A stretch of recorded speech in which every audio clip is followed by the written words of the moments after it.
예, 안녕하십니까. 프라임에듀입니다. 청덕고등학교 1학년 2025학년도 기말고사 문제 분석하도록 하겠습니다. 청덕고등학교는 2학기 때 중간고사하고 기말고사를 완전히 객관식으로만 출제를 하셨습니다. 서술형이 하나도 없는 거죠. 수능하고 가장 이제 비슷한 유형의 문제를 출제하시려고 선생님께서 노력하신 게 보셨고요. 청덕고등학교 1학년 이제 문제 중에 특징이 하나는 뭐냐면은 이제 변형표에 안 나타나는 추가 사항이 하나 더 있습니다. 이제 지문 변형을 하셔도 보통 다른 학교 같은 경우 뭐 예를 들어서 동백고등학교라든지 백현고등학교 같은 경우에는 지문 변형을 하시지만 전체적인 흐름은 변하지 않습니다. 즉 주제가 바뀌지 않다는 겁니다. 그러니까 학생들 입장에서는 그렇게 되면은 좀 뭐 단어 몇 개 바뀌었지만은 내용이 뭐 비슷하니까 그러니까 주제 같은 경우나 주장 같은 경우는 이거를 제대로 안 읽고 그냥 내가 이거 앞에 좀 읽고 이게 원래 알던 그런 내용이었지 하고 그냥 여기서 답을 고릅니다. 근데 이제 청덕고등학교 중간고사 문제를 어떻게 내셨냐면요. 지문을 변형하셨는데 주제도 바꾸셨어요. 예, 그러니까 앞에는 좀 비슷하게 가다가 뒤에 내용을 살짝 바꾸셔서 주제까지 바꾸셨고 그 다음에 이제 보기를 갖다가 이제 원래 학생들이 알고 있는 주제를 넣으시고 바뀐 주제를 같이 넣으셨어요. 그러면은 학생들은 이거 앞에 보니까 내가 알던 내용이네. 원래 주제를 고르는 겁니다. 이제 그런 식으로 앞에 주제 문제를 내셨는데 학생들이 그걸 다 틀려버린 거예요. 그래서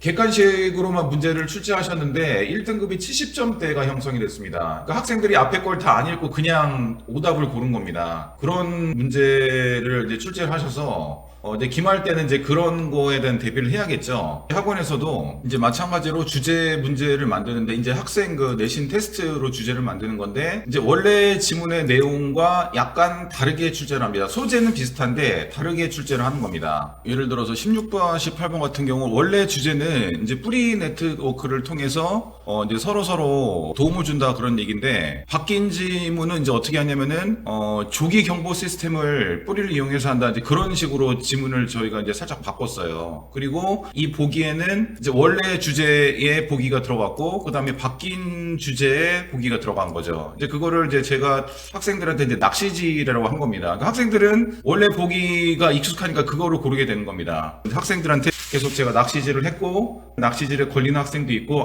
이제 바뀔 수도 있구나 해서 지문을 다시 한번 읽어보고 문제를 푸는 이제 그런 이제 습관을 들이는 훈련을 했습니다. 이런 문제를 저희가 만들면서 느낀 건데 선생님이 문제를 어떻게 출제하시고 문제를 어떻게 구성하느냐에 따라서 그것에 대비한 학생들의 혹은 학원들의 그것들이 굉장히 많이 달라진다고 생각을 합니다. 기본적으로 주제를 안 바꾸시면 학생들이 하던 대로 하기 때문에 그 수능 능력이 키워지는 그 정도가 좀 떨어집니다. 그러니까 지문을 읽는데 그냥 주제가 똑같으면 더 이상 학생들이 생각을 하질 않아요. 그냥 여기 읽기 바쁩니다. 근데 주제를 바꿔놓으면 이게 무슨 말일까 학생들이 한 번 더 생각을 하고 어떤 주제일까라고 생각을 하고 그 생각을 하는 순간에 학생들이 수능 문제를 푸는 능력이 길러지는 겁니다. 왜냐하면 수능은 완전히 새로운 지문이거든요. 그러니까 저는 청덕고 선생님께서 이렇게 문제를 내시는 거에 대해서 굉장히 학생들한테 도움이 많이 된다고 생각하고 실제로 이런 것을 대비하면서도 굉장히 도움이 많이 됐습니다. 이 주제를 이렇게 생각할 수도 있고 저렇게 생각할 수도 있구나. 이렇게 바꿔서 내면 학생들이 어떻게 대응을 할까 그런 좀 재미도 있었고요. 당연히 여러 어휘라든지 뭐 다양한 지문을 내신 때도 좀 접할 수 있는 그런 기회가 있어서 저는 개인적으로 상당히 괜찮았다고 생각하고 청덕고등학교 영어 선생님께서 굉장히 능력이 뛰어나시구나 그런 생각을 하기도 했었습니다. 근데 재밌는 거는 기말고사 때는 그 내용 자체를 바꾸는 게 중간고사 때처럼 그렇게 많지는 않았습니다. 한두 문제 정도, 그러니까 3번 정도.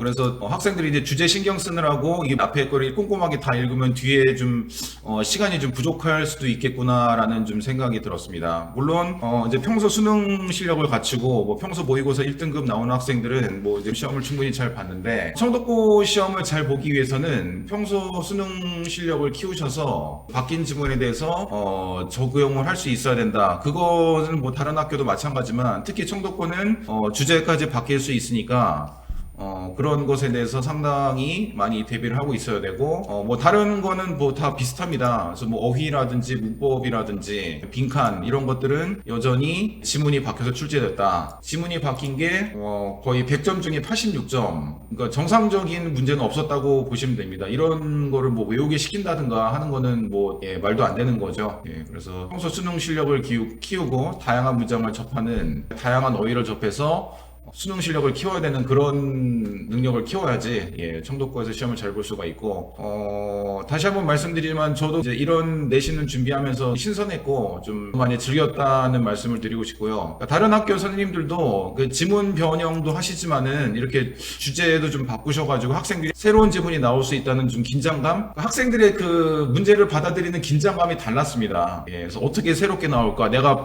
푼 문제가 맞았을까, 내가 새로운 주제를 파악하는 게 맞았을까, 학생들하고 이제 하면서 그랬던 것이 괜찮았던 것 같습니다. 그 문제 출제하시는 분들의 의도가 어떻게 바뀌느냐, 어떻게 출제하시냐에 따라서 그에 대응하는 학생들의 그 태도도 달라지더라. 그런 걸 항상 말씀드리고 싶고, 앞으로도 계속 이런 문제를 출제하면은 학생들이 수능 공부하는 데도 많이 도움이 되지 않을까 생각이 됩니다. 시청해 주셔서 감사합니다. 프라이맨 자원이었습니다.